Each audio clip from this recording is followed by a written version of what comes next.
Oi, galera, tudo bem com vocês? Professora Gabriele para mais uma videoaula. Essa semana a gente vai falar um pouquinho sobre blocos econômicos. Quando que vão surgir essas organizações e esses blocos econômicos? Tudo vai surgir após a Guerra Fria, quando o mundo deixa de ser bipolar e se torna multipolar. Então, a maioria dos países vão adotar o sistema capitalista e para ajudar nesse processo de internacionalização do capitalismo, algumas organizações vão ser criadas para ajudar no comércio e para evoluir e para quebrar algumas burocracias alfandegárias entre países. Uma dessas organizações foi o FMI, o Fundo Monetário Internacional. Então, ele vai ser criado em 1994 e a sua função principal era ajudar países em crise através de empréstimo. Então, ele vai emprestar dinheiro aos países que depois vão ter que pagar essa dívida com juros, né, pessoal? Também foi criado o Banco Mundial, ele foi criado durante a Segunda Guerra Mundial. O objetivo dele, primeiramente, era ajudar na reconstrução da Europa no pós-guerra, só que depois ele mudou um pouquinho o foco dele. Ele começou a auxiliar a desastres naturais, a ajuda humanitária e outras necessidades vindas de conflitos. Então, o objetivo dele principal atualmente é reduzir a pobreza em países em desenvolvimento. Outro órgão também que foi criado, né, ele é o antigo GATT, antigo Acordo Geral de Tarifas e Comércio, é a Organização Mundial do Comércio, ou OMC. Ela tem como principal objetivo incentivar o crescimento da economia mundial. Então, vai promover acordo entre países para reduzir a burocracia e reduzir essas barreiras alfandegárias. Então, vai promover acordos para que esses países possam comercializar de uma maneira mais fluida.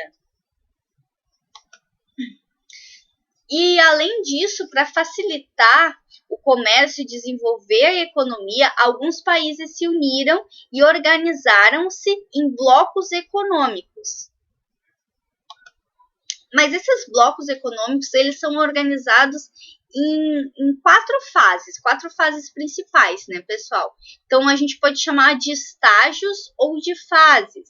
A primeira fase, o primeiro estágio de união desses países vai ser a área de livre comércio. Então, vão ser isentas algumas taxas e algumas burocracias tradicionais. Esses países pertencentes a esse bloco vão estar isentos. A segunda fase, a gente pode falar que é a união aduaneira. Vai ter uma flexibilização das leis, dessa burocracia, para países que pertençam ao mesmo eixo do bloco. O terceiro estágio vai ser o mercado comum, vai ter uma maior integração entre as economias. A gente vai ter o livre acesso de pessoas, a livre passagem de pessoas, não vai precisar ter uma autorização, um visto, como acontece nos países da Europa, se tu tem um passaporte europeu, de qualquer país, né, que pertença à União Europeia, tu consegue transitar entre esses países. Aqui também no Mercosul a gente vai ter esse livre passagem de pessoas, a gente só com um documento de identidade a gente consegue entrar na Argentina, no Uruguai ou outro país pertencente ao bloco.